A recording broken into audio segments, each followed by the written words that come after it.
انسان جو ہوتا ہے نا، ایک کو ذرا کم کر دیں جی اس کی، انسان اپنی طبیعت کے لحاظ سے کسی نہ کسی کو فالو کرتا ہے، اس کا مزاج ہے۔ ہم جو لفظ بولتے ہیں نا، جو ہماری زبانوں کے جملے ہوتے ہیں، وہ بھی ہم نے سنے ہوتے ہیں، پہلے ہمارے کانوں سے ٹکرائے ہوتے ہیں، پھر وہ ہماری زبان پر جاری ہوتے ہیں۔ آپ دیکھ لیں کہ جو لوگ پنجاب میں رہنے والے ہیں، انہیں پنجابی سیکھنی نہیں پڑتی، ماں باپ بولتے ہیں، بہن بھائی بولتے ہیں، گلی محلہ بولتا ہے تو پنجابی آ گئی۔ سندھ میں رہنے والوں کو سندھی باقاعدہ سیکھنے کی ضرورت نہیں پڑتی۔ انسان کا جو ماحول ہوتا ہے وہ اس پر پورا اثر انداز ہوتا ہے، انسان اسی کو فالو کرتا ہے۔ بہت سارے لوگوں کے کھانے پر تنقید کرتے ہیں، یہاں سے وہ سفر کر کے 100-200 کلومیٹر کسی اور شہر میں چلے گئے تو ان کا یہ خیال ہوتا ہے کہ یہ انہوں نے مرچ زیادہ ڈال دی، حالانکہ وہ لوگ جب یہاں آئیں گے تو وہ کہیں گے انہوں نے تو مرچ نہیں پوری کی۔ دونوں ٹھیک کہہ رہے ہیں۔ اصل مسئلہ اس کو اس طرف کر دیں جی، پنکھے کو اس طرف اس کا منہ کر، جزاک اللہ۔ تو وہ دونوں ٹھیک کہہ رہے ہوتے ہیں، صرف اتنا مسئلہ ہوتا ہے کہ ایک علاقے میں، قبیلے میں مرچ ذرا زیادہ کھانے کا رواج ہوتا ہے، شروع سے ان کا یہ ذائقہ ہوتا ہے، اور ایک علاقے میں ذرا رواج کم ہوتا ہے۔ آپ ملکوں میں سفر کریں تو بہت سارے لوگوں کو آپ دیکھیں گے، کہیں گے یہ کیا کھا رہا ہے، یہ کیا پی رہا ہے، یہ اس نے کیا پہنا ہوا ہے۔ ہمارے ہاں اس کا رنگ گورا ہو اسے خوبصورت کہتے ہیں، اور افریقہ میں جتنا زیادہ کالا ہو اتنا زیادہ سونا کہتے ہیں اسے، ان کی نظر میں وہ خوبصورتی ہے۔ تو انسان ہمیشہ اپنے ارد گرد کے ماحول سے سیکھتا ہے۔ ہم نے بھی تیزی سے سیکھا ہے۔ یہ موبائل، یہ ویڈیو، یہ فوٹو، سنجیدہ لوگ اس سے بچتے تھے، پرانے بزرگ بہت احتیاط کا حکم دیتے تھے۔ اب آپ دیکھ لیں کون سا بندہ رہ گیا جسے واٹس اپ نہیں کرنا ہوتا، یعنی لوگ اچھے بھلے لوگ ایک دوسرے سے پوچھ رہے ہوتے ہیں آپ کا سٹیٹس کون سی جگہ پہ ہوتا ہے۔ یہ دوڑ ہے، سیکھتے ہیں ہم اپنے ماحول سے، چونکہ ہم نے کسی نہ کسی کے پیچھے لگنا ہی تھا۔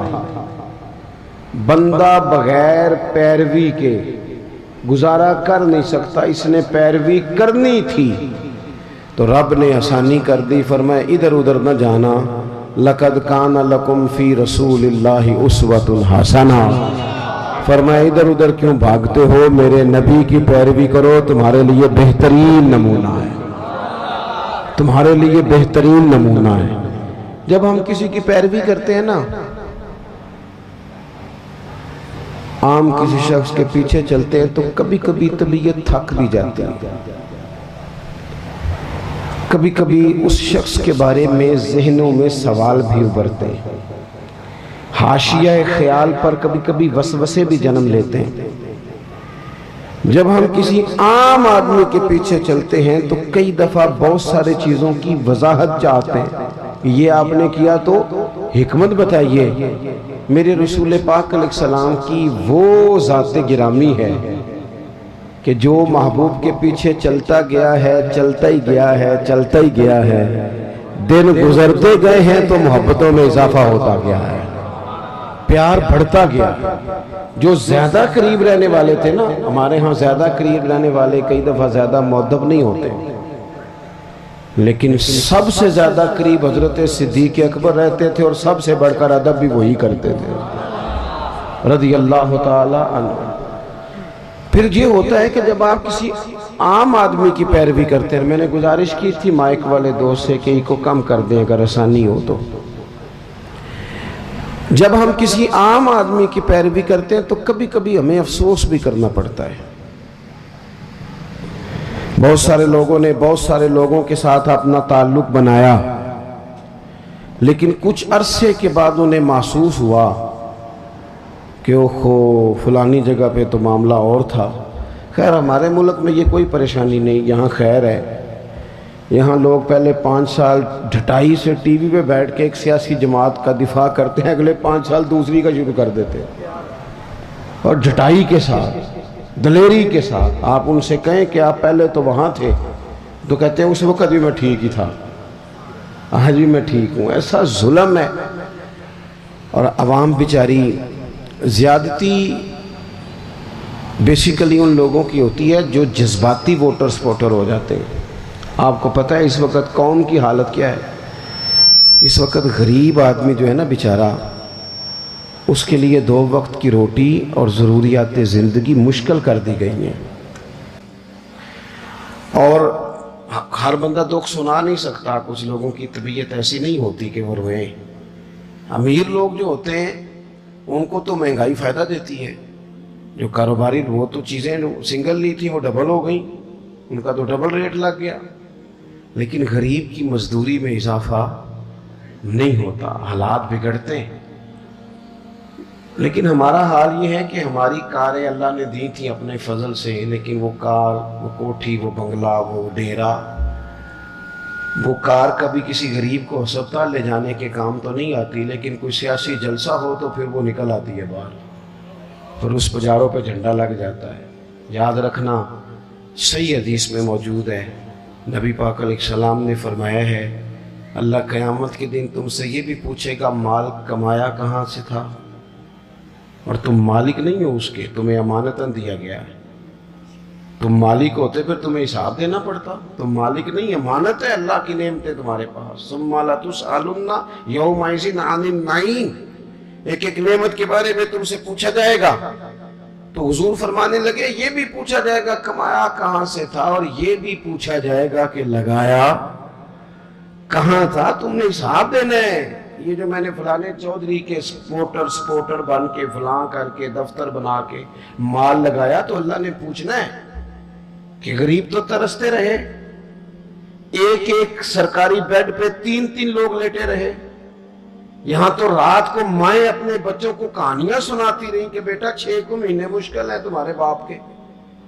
یہاں تو بڑی عید والے دن بھی اس کو گوشت ملا جو اپنی عزت کی پرواہ نہ کی اور شاپر لے کے مانگنے چلا گیا، اور اسے چودھری صاحب نے کہا لائن بنا لو، لائن۔ تو بتا، رب نے جب تجھے دیا تھا لائن میں لگا کے دیا تھا؟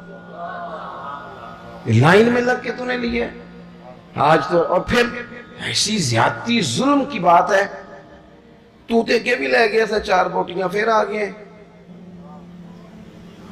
تو کہہ رہا ہے جو خدا، جسے خدا نے اپنے فضل سے دیا ہے، خدا نے ان کو عطا کر دی خواجگی کہ جنہیں خبر نہیں تھی کہ ربش بندہ پروری کیا ہے۔ اور حضرت وارث شاہ نے کہا تھا وارث شاہ مان کری نہ وارثاں دا، رب بے وارثہ کر کے مار دائی، ڈر اس کی بے نیازی سے، اور بے پروائی بے ایک سجن دی جتھے کسے بھی پیش نہ جاوے، انہیں تاجاں والے در در رولے تے منگتے ہیں تخت بٹھاوے، اوے سجنا کسے نو کارا مل دئی، کوئی کعبے و خالی آوے۔ تو یہ اگر اللہ کبھی عطا کرے تو پھر اس پر اتنا زیادہ تکبر، اللہ تعالیٰ معافی کی توفیق عطا کرے۔ تو بات جو عرض کرنے جا رہا تھا وہ یہ ہے کہ ہمارے ہاں کچھ لوگوں کے پیچھے چلتے ہیں، پھر انہیں اندازہ ہوتا ہے کہ اوہو یہ جس کو میں سیاسی لیڈر مانتا رہی ہے تو بندہ ٹھیک نہیں تھا۔ لیکن کائنات میں ایک ہستی، صرف ایک ہستی ہے، میرے رسول پاک کی غیر مشروط اطاعت کرو اور مبالغے کے ساتھ چاہو، اور جس اینگل سے ٹٹولنا چاہو ٹٹول لو، تیری صورت تیری سیرت زمانے سے نرالی ہے، اور تیری ہر ایک ادا پیارے ادائے بے مثالی ہے۔ آپ کو لوٹنا نہیں پڑے گا، آپ جتنا حضور کو پڑھتے جائیں گے نا، جتنا ہمارا مسئلہ یہ ہے کہ ہم ہیں سارے جذباتی مزاج کے لوگ، جذباتی، یعنی وہ ہمارے ہاں رواج بن گیا، نقیب صاحب آتے ہیں نا جب وہ سٹیج پہ، تو وہ پھر بیچارہ 2 دفعہ بھاگ کے ادھر جاتا ہے، 3 دفعہ ادھر جاتا ہے، پھر وہ کہتا ہے تیار ہو جاؤ میں جملہ دینے لگا ہوں۔ تو جملہ دینے لگا کہ ایٹم بم چلانے لگا ہے؟ دے جو دینا ہے تو نے جملہ، کیا تیرے جملے میں کیا چھپا ہوا ہے؟ سیدھی اللہ رسول کی بات کر۔ اور پھر جملہ دینے سے بہتر تھا تو ہمیں قرآن پاک کی کوئی آیت دیتا، تو حضور کا کوئی فرمان دیتا، یہ کیا بھاگ دوڑ مچائی ہوئی ہے بلا وجہ کی.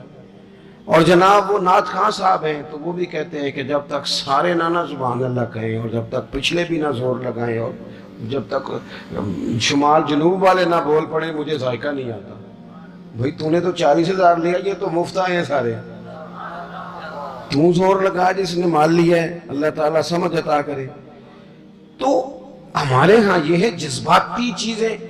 کاش ہمارا مزاج ہوتا کہ ہم ہر آنے والے سے کہتے ایک باب حضور کی سیرت کا بیان کرو, کوئی ایک پہلو پر ہمیں بتاؤ پورے میلاد شریف کے مہینے میں کہ ہمارے محبوب کا طریقہ کیا ہے.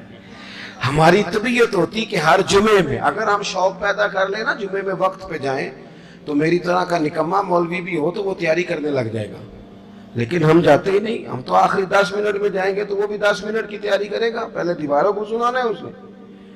جب تک ہم حضور کی مکمل سیرت کو نہیں پڑھتے, سیرت عالیہ کا پورا مطالعہ نہیں کرتے, جئیں گے تو صحیح پر جینے میں مزہ نہیں آئے گا.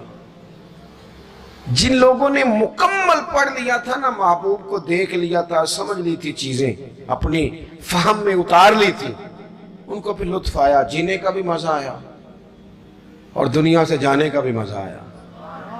وہ لوگ جب دنیا سے جاتے تھے نا, صحابہ اور اہل بیت, تو وہ رو رو کے نہیں جاتے تھے. ان کے مزاجوں میں, لفظوں میں, جملوں میں کوئی مایوسی نہیں نظر آتی تھی. وہ یہ نہیں کہتے تھے میرے بچوں کا خیال کرنا, وہ یہ نہیں کہتے تھے اوہ فلانے چیز کا دھیان رکھنا, ان کو یہ نہیں کہنا پڑتا تھا فلانی جگہ بڑی مشکل ہے وہ حل کر دینا, بلکہ وہ تو بچے چھوٹے چھوٹے ہیں, گھروں میں بیٹھے ہیں, بیویاں بیوہ ہو رہی ہیں, لیکن وہ جب میدانوں میں تیر کھاتے تھے تو کہتے تھے رب کعبہ کی قسم آج تو اللہ نے کامیابی عطا کر دی. وہ تو کہتے تھے کامیاب ہو کے جا رہے ہیں, کامیاب. حضور کی سیرت مبارکہ پر غور کیا جائے, اپنی زندگی کو سنت اور شریعت کے سانچے میں ڈھالا جائے. اور سنت اور شریعت ظاہری اولیاء کا نام نہیں, فقط اولیاء بنا لینا دین نہیں. فقط آپ کی توجہ ہے میری بات پر؟ اور بعض لوگ میری طرح پگڑی داڑھی والے ہو جاتے ہیں تو وہ سمجھتے ہیں میں نے کل دین اختیار کر لیا ہے. اس سے بھی ہمیں بچنا ہے. نبی پاک علیہ السلام کا جو سب سے پہلا تعارف ہے نا, وہ تو صادق اور امین ہونے کا ہے. تو دیکھا تو یہ جائے گا تو سچ کتنا بولتا ہے. تیری سنت اور شریعت اور حضور کے دین پر چلنے کا آغاز تو یہاں سے ہوگا کہ تو دیانتدار کتنا ہے. تیرے ساتھ اگر کوئی مالی لین دین کرتا ہے تو تیرے اندر صفائی کتنی ہے. بات یہاں سے. میرے پیر بھائی آئے ہوئے تھے تھوڑے دن پہلے کافی سارے, تو میں ان کو کہہ رہا تھا کہ یاد رکھنا اگر تمہارا لوگوں سے لین دین ٹھیک ہوگا نا, بیوی کو ڈانٹو گے نہیں, گالی نہیں دو گے, تو خود بخود سمجھ آ جائے گی کہ پیر صاحب تربیت ٹھیک کر رہے ہیں. اور اگر میری کرامت ہی سناؤ گے نا گھر جا کے, اور کوئی پابندی نہیں, کوئی اخلاق کا پتہ نہیں, تو پھر وہ صاف صاف کہے گی اے دسے تینوں تیرے پیرا نے. یہ سبق دیتے ہیں استاد جی. پھر میری کرامتیں سنانے سے تھوڑے کوئی مطمئن ہوتا ہے. عزیز, صرف ظاہری حلیہ نہیں, سب سے زیادہ ضروری ہے زبان کی سچائی, مال میں صداقت, صفائی. آپ لین دین کے پورے. ہمارے یہاں لوگ کہتے ہیں فلانے چودھری صاحب نے بیٹی کو حصہ نہیں دیا, تو میں کہتا ہوں جس کی 5 مربع زمین ہے اس کی بیٹی کا بھی حصہ بنتا ہے, اور جس کا 5 مرلے کا گھر ہے نا, پوچھ لینا مفتی صاحب سے, حصہ تو اس کا بھی بنتا تھا, تو اس نے کیوں نہیں دیا؟ صرف یہ آپ نے بڑے آدمی پر ہی الزام دینا تھا, گفتگو ہی کرنی تھی. جب تک آپ اپنے معاملات میں پوری صفائی نہیں رکھتے, جب تک آپ دیانت کا مظاہرہ نہیں کرتے. آج کل ہماری دیانتداری اس طرح کی ہے, ہمارے ایک دوست بتانے لگے کہ ایک آدمی گزر رہا تھا تو اسے جوتے کا ایک پیر مل گیا, جوتا بڑا مہنگا تھا, نیا تھا, ڈبے سے کسی کا گرا تھا, ایک پیر ملا. اس نے ڈھونڈنا شروع کر دیا, کس کا ہے جوتا, کس کا ہے, کس کا ہے, کس کا ہے. وہ گلیوں میں آوازیں دیتا جا رہا ہے, اور کسی کا جوتا گر گیا. تھوڑا سا آگے جا کے نا اسے دوسرا پیر بھی مل گیا, پر اس نے مالک ڈھونڈنا بند کر دیا.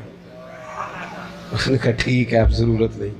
جب تک وہ ایک تھا نا, دیانتداری عجیب ہے نا. یعنی کسی کو کہے نا یہ مرغا بیمار تھا تو ذبح نہیں ہوا تو مر گیا, تو وہ کھائے گا تو اسے الٹی آئے گی, کہے گا یہ حرام ہے. صحیح کہہ رہا ہوں؟ میری بات ٹھیک ہے؟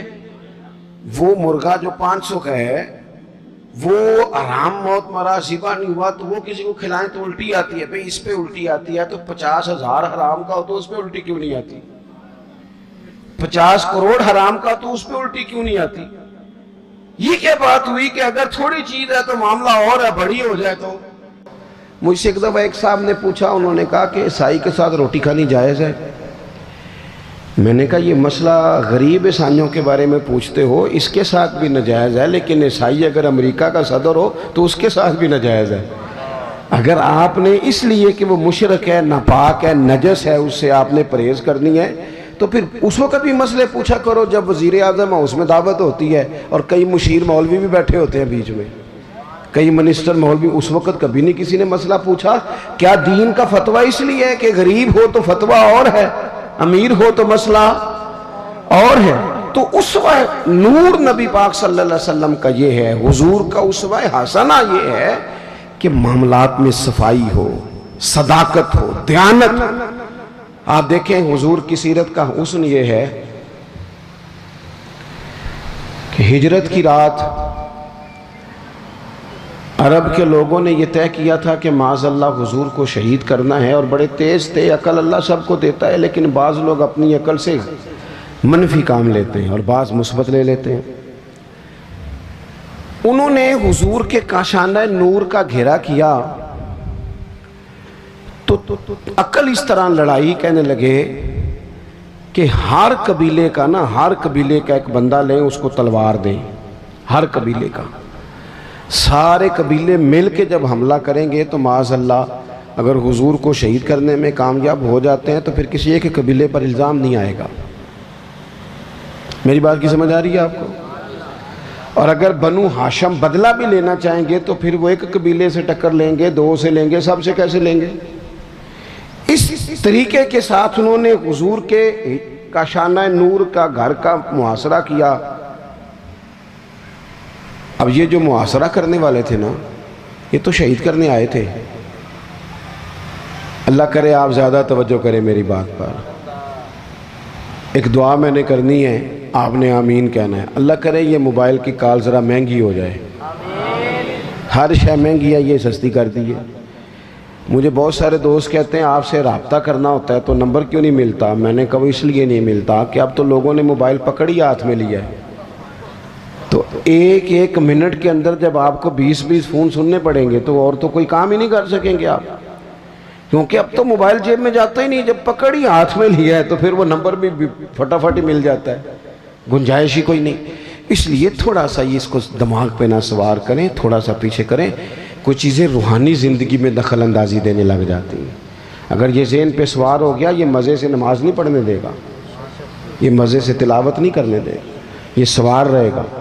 فوراً میں نے دیکھا ہے سلام پھیر کے بندے جیب سے نکال لیتے ہیں، تو اس میں مشکل ہو جائے گی۔ بہرحال بات ختم کرنی ہے، 1-2 منٹ میں سمیٹنے لگا ہوں، آپ توجہ فرمائیں۔ سب لوگوں نے محاصرہ کیا ہوا ہے۔ خاص قابل غور نقطہ ہے کہ سب محاصرے میں حضور کو شہید کرنا چاہتے ہیں۔ اور نبی پاک کیا فرما رہے ہیں؟ حضور فرما رہے ہیں علی یہ امانتیں لے لو، لوگوں کی امانتیں، صبح واپس کر کے نا امانتیں تو مدینے آ جانا۔ یہ جن امانتوں کا نبی پاک بندوبست کر رہے تھے نا، محققین نے لکھا ہے ان میں سے ڈھیر ساری امانتیں ان لوگوں کی بھی تھیں جو باہر تلوار لے کے کھڑے تھے، ان کی بھی امانتیں حضور کے گھر میں۔ مجھے بتاؤ کسی بندے، کوئی لوگ عمرے پہ جانے لگے تو لوگ کہتے ہیں پہلے میرے پیسے دے۔ کرائے کا مکان والا بندہ جانے لگے تو لوگ کہتے ہیں پائیا پہلا پیسے دے، تیرے سے پیسے لینے ہیں، تو کیسے جائے گا محلہ چھوڑ کے؟ تو جس شخص کو معاذ اللہ آپ قتل کرنے پہنچ گئے ہیں، جس شخصیت کو شہید کرنے کا ارادہ کر لیا، پیسے گھر میں پڑے، معنی کیا ہے؟ کہ ان کو بھی پتا تھا کہ یہ شہید کر بھی دیے گئے، اگر کسی وجہ سے ہم کامیاب بھی ہو گئے تو ہمارا پیسہ ضائع نہیں ہوگا۔ اور حضور کو بھی دیکھیں آپ، یہ حضور نے ہمیں سوچے دیے ہیں، اسوہ حسنہ۔ میں نے کہا صرف ظاہری حلیے کا نام نہیں، سوچیں دیے ہیں حضور نے ہمیں نبی پاک صلی اللہ علیہ وسلم دیکھیں نا کتنا آسان ہے یہ ہمارے یہاں لفظ کہنا کہ مشکل آ گئی تھی لوگوں نے رہنے نہیں دیا چلے گئے، لیکن کریم نے اس ایمرجنسی کے عالم میں بھی جب پورا مکہ تلواریں لے کے سڑکوں پہ آ گیا ہے، وہاں بھی اگر حضور نے فکر کی ہے تو لوگوں کی امانتوں کی فکر کی ہے۔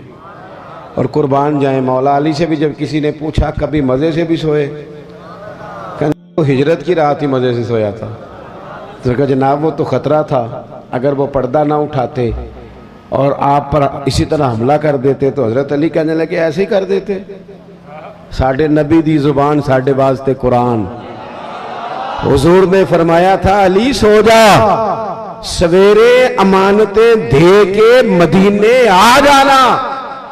جب حضور نے کہا تھا سو بھی جا تو مجھے سمجھ آ گئی سوؤں گا بھی، جب کریم نے کہا سویرے اٹھنا ہے تو سمجھ آ گئی سویرے اٹھنا بھی ہے، جب کہا امانتیں دے دینا تو سمجھ آ گئی امانتیں دینی بھی ہیں، اور جب کہا تھا مدینے آ جانا تو سمجھ آ گئی جناب اسرائیل اتنی دیر نہیں آ سکتے جتنی دیر حضور کا مدینہ نہ آئے۔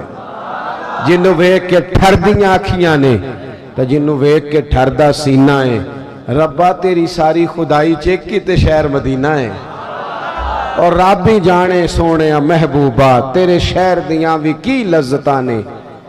ایک رون جنہاں نے ویکھیا نہیں تے ایک رون دوبارہ جامن لی، ایک رون جنہاں نے ویکھیا نہیں، ایک رون جنہاں نے ایک رون دوبارہ جامن لی۔ تو عزیز حضور نے وہاں بھی امانتوں کا خیال کیا، مزاج نہیں۔ آپ یقین کریں جھوٹ اور بددیانتی تو کھا گئی لوگوں کو۔ بیوی کہہ رہی ہوتی ہے کہ چل تھوڑے پیسے دے دیا کر، سچ تو بولا کرنا، لاہور جاتا ہے تو لاہور کا ہی بتا کے جایا کر۔ ماں کہتی ہے پتر تھوڑے وعدے کر پر سچے کر۔ کیا کیا ان حکمرانوں نے؟ اب تو میں تو کئی دفعہ کہتا ہوں ان سے تو کوئی امید ہی نہیں۔ اب پچھلی حکومت کہہ رہی تھی اس سے پچھلی نے مہنگائی کی ہے، تو یہ کیا کہہ رہی ہے؟ تو کی کس نے ہے؟ اور حال یہ ہے کہ کچھ لوگ اس حکومت میں بھی تھے اس میں بھی ہیں۔ ایک دفعہ ایک دانشور کہتے ہیں میں نے ایک آدمی سے پوچھا تو ہر سیاسی پارٹی میں مل جاتا ہے، تیری پارٹی ہے کون سی؟ کہنے لگا تینوں اجے بھی نہیں سمجھ آئی، میری وہ پارٹی ہے جس کی حکومت ہوتی ہے، اور جس کی بھی ہو وہ ہماری ہوئی ہے۔ آپ لوگوں کو سمجھنا ہے، مجھے سمجھنا ہے، نمبر پلیٹیں بدلنے سے انقلاب نہیں آتا، انجن بدلنے سے آتا ہے۔ تو میں بات اسی پر ختم کرتا ہوں کہ اپنی زندگی میں اسوہ حسنہ کو اپنائیں، یہی ہمارا اصل ہے، اسی میں ہماری نجات ہے۔ اللہ تبارک و تعالی ہمیں اس کی توفیق عطا فرمائے۔ جی لائیں جی اس کو، بچے کو لائیں جی، اس کی دستار کریں، اور پھر سلام ہوگا اور مفتی صاحب دعا فرمائیں گے۔